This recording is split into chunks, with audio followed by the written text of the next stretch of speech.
오늘 함께 나눌 하나님 말씀은 로마서 15장 7절부터 13절까지입니다. 그러므로 그리스도께서 우리를 받아 하나님께 영광을 돌리심과 같이 너희도 서로 받으라. 내가 말하노니 그리스도께서 하나님의 진실하심을 위하여 할례의 추종자가 되셨으니 이는 조상들에게 주신 약속들을 견고하게 하시고 이방인들도 그 긍휼하심으로 말미암아 하나님께 영광을 돌리게 하려 하심이라. 기록된 바 그러므로 내가 열방 중에서 주께 감사하고 주의 이름을 찬송하리로다 함과 같으니라. 또 이르되 열방들아 주의 백성과 함께 즐거워하라 하였으며 또 모든 열방들아 주를 찬양하며 모든 백성들아 그를 찬송하라 하였으며 또 이사야가 이르되 이새의 뿌리 곧 열방을 다스리기 위하여 일어나시는 이가 있으리니 열방이 그에게 소망을 두리라 하였느니라. 소망의 하나님이 모든 기쁨과 평강을 믿음 안에서 너희에게 충만하게 하사 성령의 능력으로 소망이 넘치게 하시기를 원하노라. 아멘. 오늘은 로마서 15장 7절부터 13절까지의 말씀을 본문으로 해서 서로 받아주라 하는 제목으로 말씀 전하기를 원합니다. 여러분들이 잘 아는 것처럼 신약 성경은 헬라어로 기록되어 있습니다. 헬라어 성경으로 오늘 이 본문을 보면 본문에서 제일 먼저 나오는 말이 뭔가 하면 그러므로 서로 받으라 하는 말입니다. 7절을 한번 보겠습니다. 그러므로 그리스도께서 우리를 받아 하나님께 영광을 돌리심과 같이 너희도 서로 받으라. 우리나라 성경에서 제일 먼저 나오는 단어는 그러므로이지요. 그리고 제일 끝에 나오는 말이 서로 받으라 하는 말이에요. 근데 헬라어 성경에서는 제일 먼저 나오는 말이 뭔가 하면 그러므로 서로 받으라 하는 말입니다. 서로 받으라, 서로 받아주라 하는 이 말의 의미는 뭘까요? 서로 용납해주라, 서로 용서해주라 그런 뜻이죠. 로마서 14장의 표현으로 하면 서로 비판하지 말라는 말입니다. 로마서 14장 13절을 보시면 그런즉 우리가 다시는 서로 뭐 하지 말라 그랬습니까? 비판하지 말라고 말씀을 하고 있죠. 그 다음에 로마서 14장 1절에도 보시면 믿음이 연약한 자를 너희가 받되 그의 의견을 뭐 하지 말라고요? 비판하지 말라 그렇게 말씀하고 있습니다. 그래서 예수님 믿는 사람들은 서로 비판하면 안 됩니다. 서로 비판하면 누구만 좋아할까요? 사탄만 좋아하지요. 갈라디아서 5장 15절에 보면 만일 서로 물고 먹으면 피차 멸망할까 조심하라 그렇게 말하고 있습니다. 멸망당할 거니까 조심하라 그 말이에요. 피차 비난하고 서로 공격하고 서로 미워하고 그러면 결국은 사탄만 좋아하고 우리는 다 망하게 된다. 그러한 말씀이죠. 그래서 예수님 믿는 사람들끼리는 서로 비판하면 안 되고 서로 용납하고 서로 용서해 줘야 하는 것입니다. 에베소서 4장 2절에 보시면 이런 말씀이 있습니다. 모든 겸손과 온유로 하고 오래 참음으로 사랑 가운데서 서로 용납하고 여기 보니까 오래 참아주라고 말씀하고 있고 사랑 가운데서 서로 용납해 주라고 말씀하고 있지요. 그리고 에베소서 4장 32절에 보시면 또 이렇게 말합니다. 서로 친절하게 하며 불쌍히 여기며 서로 용서하기를 하나님이 그리스도 안에서 너희를 용서하심과 같이 하라. 여기도 보시면 서로 용서하기를 하나님께서 우리를 용서해 주신 것처럼 용서하라 그렇게 말씀하고 있습니다. 골로새서 3장 13절에서도 이렇게 말합니다. 누가 누구에게 불만이 있거든 서로 용납하여 피차 용서하되 주께서 너희를 용서하신 것 같이 너희도 그리하라. 그래서 여러분 우리 주변에 있는 어떤 사람들이 우리에게 잘못을 하거나 그러면 예수님이 우리를 용서해 주신 것처럼 우리도 서로 용납해 줘야 하고 서로 용서해 주라 하는 것이 성경의 가르침입니다. 7절 말씀을 여러분 다시 한번 보겠습니다. 본문 7절입니다. 그러므로 그리스도께서 우리를 받아 하나님께 영광을 돌리심과 같이 너희도 서로 받으라. 자, 이 말씀을 잘 보시면 서로 받으라, 서로 받아주라 라는 말을 하면서 하는 말이 뭔가 하면 그리스도께서 우리를 받아 하나님께 영광을 돌리심과 같이 너희도 서로 받아주라 그렇게 말씀을 하고 있지요. 그리스도는 우리를 있는 모습 그대로 받아주셨습니다. 우리의 누추한 모습 그대로 받아주셨습니다. 탕자의 아버지가 더럽고 냄새나는 아들을 받아주신 것처럼 우리 하나님도, 예수 그리스도도 우리를 그렇게 받아주셨습니다. 그리고 중요한 것은 지금도 우리 하나님은 우리를 있는 모습 그대로 받아주고 계신다는 사실입니다. 우리가 잘못해도 우리 하나님은 용서해 주시죠. 무한정으로 계속 용서해 주세요. 무슨 잘못했든지 우리가 하나님께 잘못을 구하고 용서를 구하면 하나님은 그냥 용서해 주십니다. 지금도 우리를 끊임없이 받아주고 계십니다. 그런데 우리는 어때요? 다른 형제나 자매에 대해서 그렇게 잘 안 하고 있죠. 우리 자신에 대해서는 한없이 너그러우면서 다른 사람에 대해서는 어떻습니까? 엄청 가혹하죠. 얼마나 엄격한지 모릅니다. 그런 우리에게 예수님께서 들려주신 이야기가 뭔가 하면 10,000달란트 탕감받은 사람의 이야기죠. 마태복음 18장에 나오는 이야기입니다. 어떤 사람이 임금에게 10,000달란트 빚을 졌습니다. 그런데 그 사람이 빚을 갚을 능력이 없습니다. 자기 가족이 다 노예가 된다 해도 그 많은 빚을 갚을 채간이 없습니다. 그래서 왕이 너무너무 불쌍해서 10,000달란트 빚을 탕감해 주었습니다. 10,000달란트 같으면 여러분 엄청나게 큰 돈입니다. 근데 그 많은 돈을 왕이 그 사람이 너무너무 불쌍해서 그냥 안 갚아도 된다고 탕감해 주었습니다. 10,000달란트를 탕감받았으니 여러분 얼마나 기분이 좋았겠습니까? 해피하게 생각하면서 이제 이렇게 돌아가는데 가다가 누구를 만납니까? 자기에게 100데나리온 빚진 사람을 만납니다. 100데나리온은 뭐 그렇게 큰 돈이 아니에요. 근데 자기에게 100데나리온 빚진 사람을 보고 어떻게 합니까? 멱살을 잡고 돈 내놓으라고 막 야단을 치죠. 그리고 그 사람이 사정을 하고 도저히 갚을 능력이 안 되니까 그 사람은 그냥 감옥에 집어넣어 버렸어요. 자기는 10,000달란트 빚진 것을 왕에게 탕감받았는데 자기는 자기에게 100데나리온 빚진 사람을 용서하지 못하고 그 사람을 감옥에 집어넣고 말았습니다. 그 소식을 임금님이 듣고 어떻게 합니까? 마태복음 18장 33절부터 34절 두 구절 말씀을 제가 한번 읽어드리겠습니다. 내가 너를 불쌍히 여김과 같이 너도 내 동료를 불쌍히 여김이 마땅하지 아니하냐 하고 주인이 노하여 그 빚을 다 갚도록 그를 옥졸들에게 넘기니라. 왕이 너무너무 고약한 겁니다. 자기는 왕은 그 사람을 10,000달란트 빚 탕감해 줬는데 이 사람은 100데나리온 고작 100데나리온 빚진 것도 용서해 주지 못하고 그 사람을 감옥에 넣었으니 이 왕 입장에서는 얼마나 고약합니까? 그래서 감옥에 집어넣어 버렸어요. 그리고 이 이야기를 들려주시고 나서 예수님이 결론적으로 하신 말씀은 이겁니다. 마태복음 18장 35절이에요. 너희가 각각 마음으로부터 형제를 용서하지 아니하면 나의 하늘 아버지께서도 너희에게 이와 같이 하시리라. 사랑하는 성도님 여러분, 우리는 하나님께로부터 엄청난 용서를 받은 사람들이에요. 그 사실을 잊지 마시고 혹 누가 우리에게 잘못을 하더라도 하나님이 우리를 용서해 주신 것처럼 예수님이 우리를 받아주신 것처럼 우리도 그렇게 할 수 있기를 바랍니다. 그런데 여러분, 예수님께서 우리를 받아주셨는데 받아주신 이유가 뭔 줄 아십니까? 자, 7절 말씀을 다시 보겠습니다. 본문 7절입니다.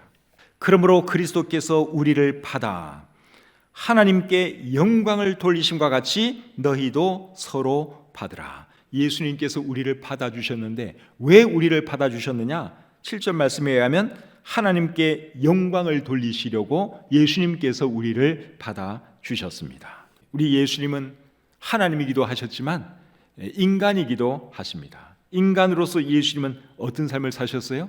하나님께 영광 돌리는 삶을 사셨습니다. 그래서 예수님은 우리를 위해 십자가에 달려 돌아가셨고 우리를 받아주셨습니다. 그래서 우리가 정말 예수님을 본받기 원하고 예수님처럼 하나님께 영광 돌리기 원한다면 어떤 삶을 살아야 되는 겁니까? 용납하고 용서하는 삶을 살아야 하는 것이죠. 잠언 19장 11절에 이런 말씀이 있습니다. 노하기를 더디하는 것이 사람의 슬기요 허물을 용서하는 것이 자기의 영광이니라. 노하기를 더디하는 것이 사람의 슬기요 허물을 용서하는 것이 자기의 영광이니라. 누군가를 용서하는 것 절대로 쉬운 일이 아닙니다. 그런데 용서하면 그것이 누구의 영광이 되느냐?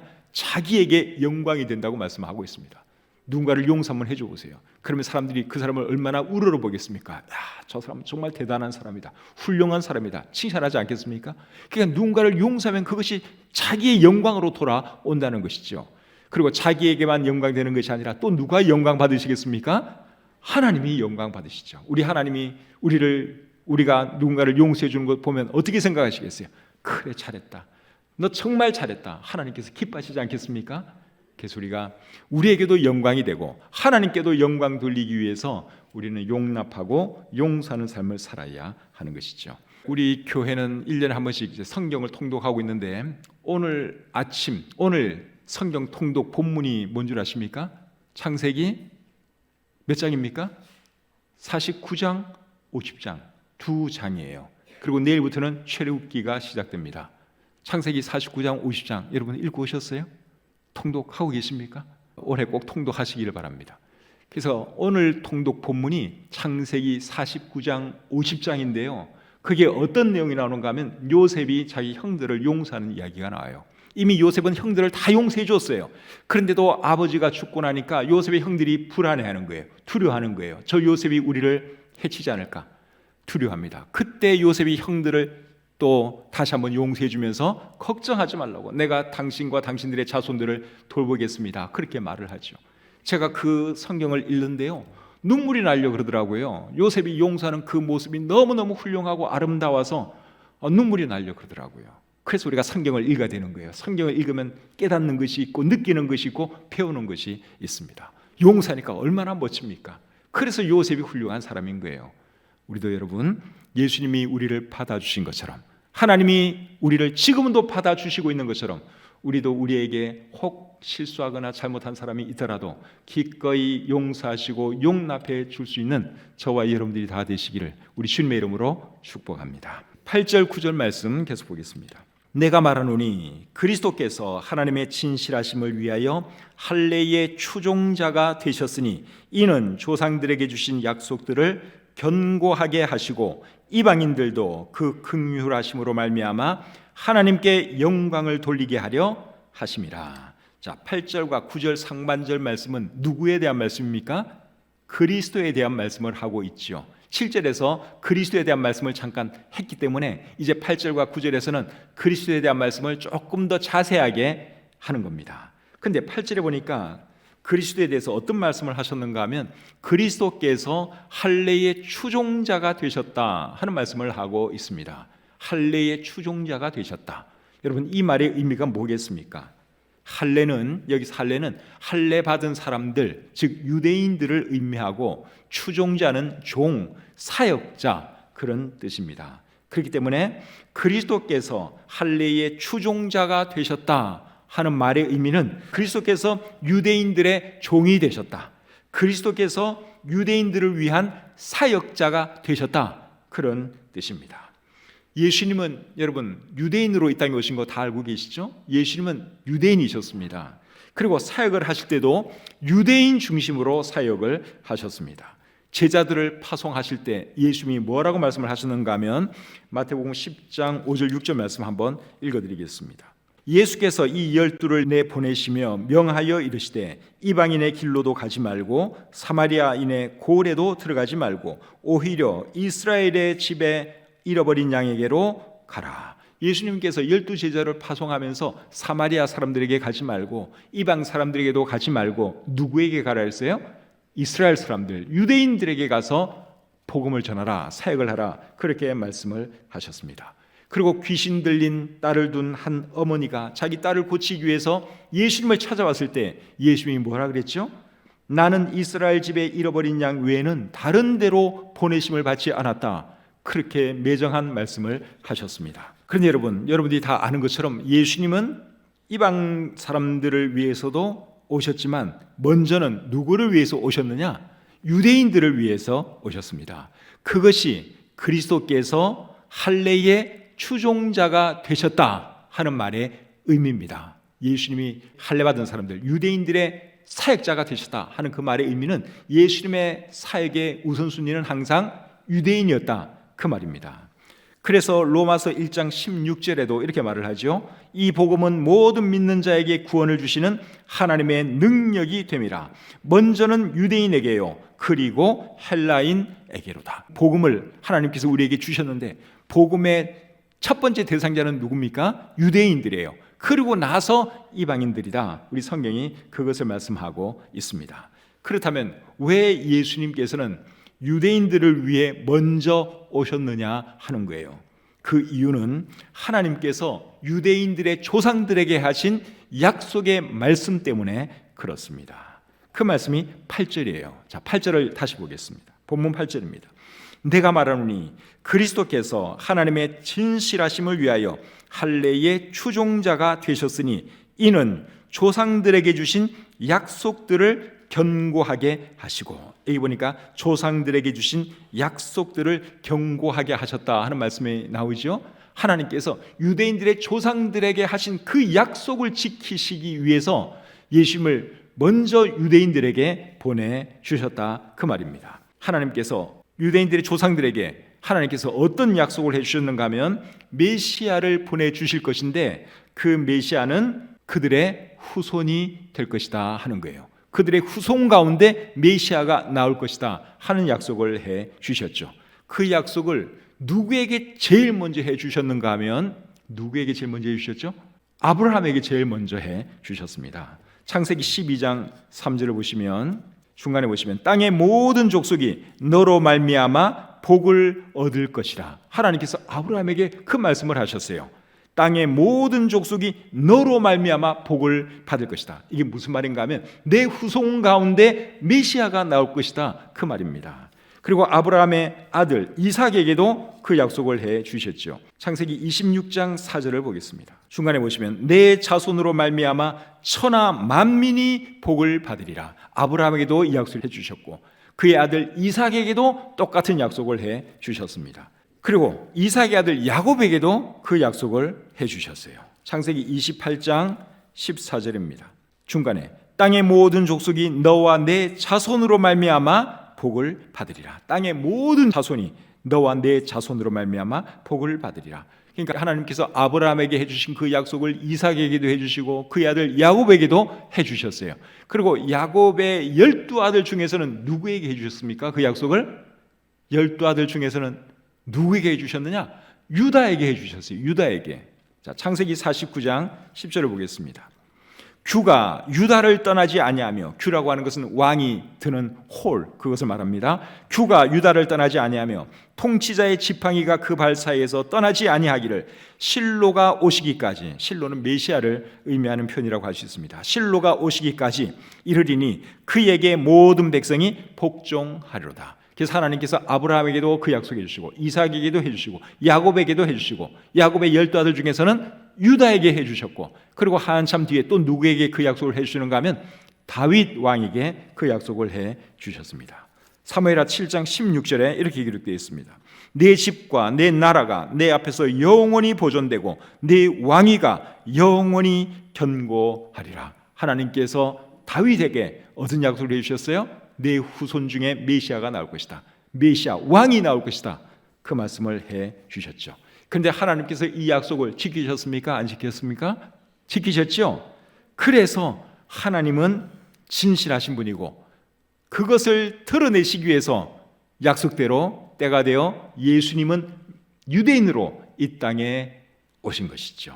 그 말씀이 8절의 내용이에요. 8절 말씀을 여러분 다시 한번 읽어보겠습니다. 내가 말하노니 그리스도께서 하나님의 진실하심을 위하여 할례의 추종자가 되셨으니 이는 조상들에게 주신 약속들을 견고하게 하시고, 우리 하나님이 진실하신 분인 것을 증명하기 위해서 예수님은 유대인들의 사역자로 오셨다 그 말입니다. 그런데 예수님은 유대인으로 오셨지만 유대인들만 위해서 오신 것은 아니고 이방인들을 위해서도 오셨죠. 그것이 9절이 말하는 내용이에요. 자, 9절 보겠습니다.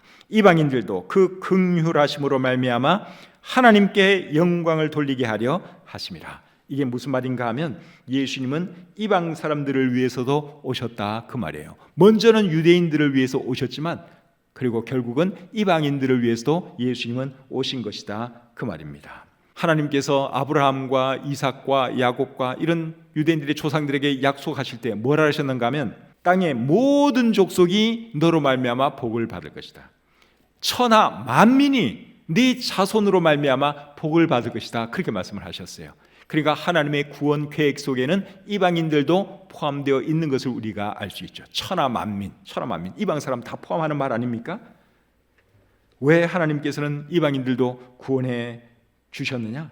그것은 이방인들도 하나님께 영광 돌리도록 하기 위해서 그렇게 하신 겁니다. 그것이 9절 내용이죠. 이방인들도 그 긍휼하심으로 말미암아 하나님께 무엇을 돌리게 하려 하심이라?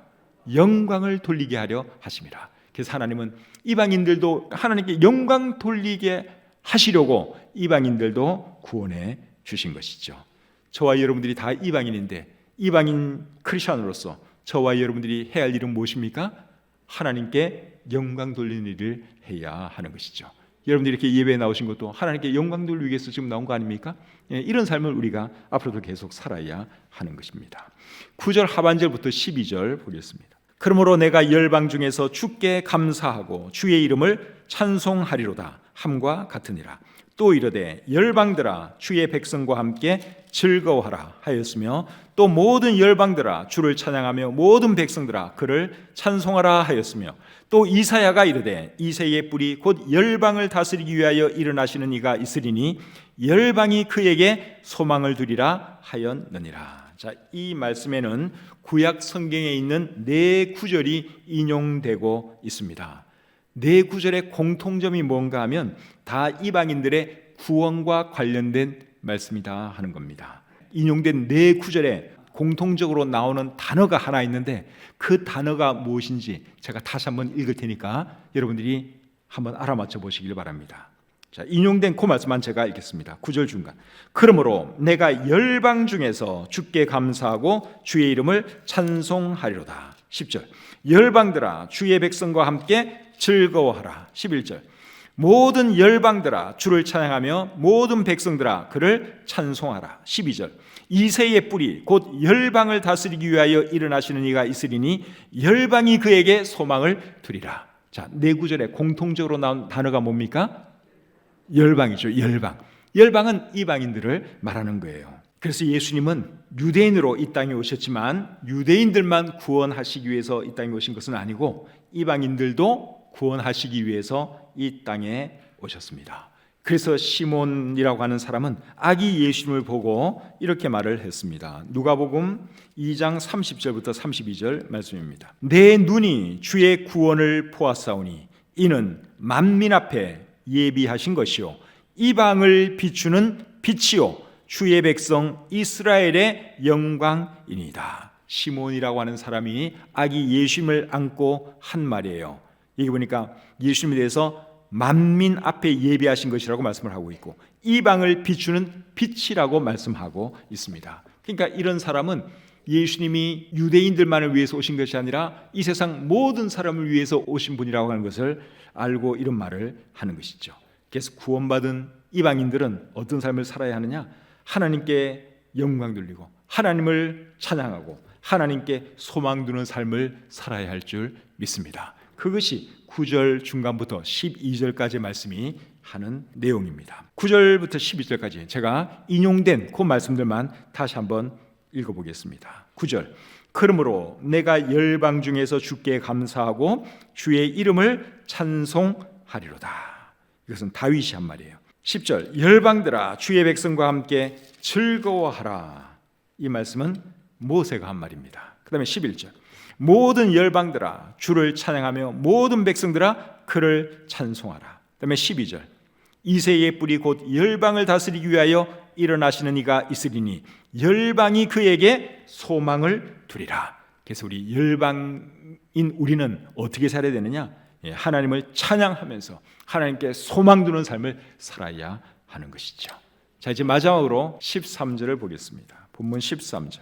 소망의 하나님이 모든 기쁨과 평강을 믿음 안에서 너희에게 충만하게 하사 성령의 능력으로 소망이 넘치게 하시기를 원하노라. 13절 말씀은 사도 바울이 로마서의 수신자들을 위해 축복하고 기도하는 내용입니다. 크게 세 가지를 기원하고 있는데 세 가지가 뭔가 하면 기쁨과 평강 그리고 소망입니다.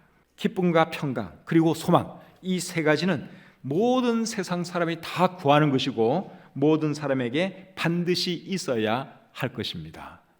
아무리 돈이 많아도 기쁨이 없고 평강이 없고 소망이 없다면 그 많은 돈이 무슨 소용이 있겠습니까? 권력이 있고 명예가 있고 인기가 있고 건강이 있어도 삶에 기쁨이 없고 평안이 없고 소망이 없다면 살 맛이 안 나지요.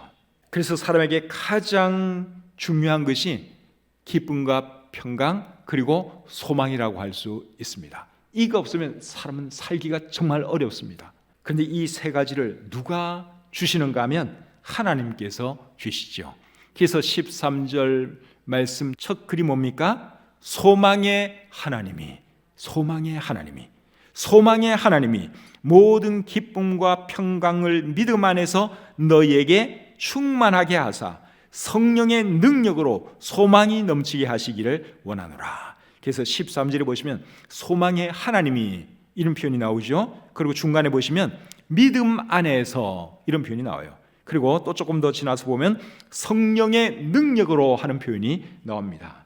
13절에서 중요한 단어 세 가지는 기쁨, 평강, 소망이고 중요한 표현 세 개는 소망의 하나님이 믿음 안에서 성령의 능력으로, 이것이 중요한 표현 세 가지예요.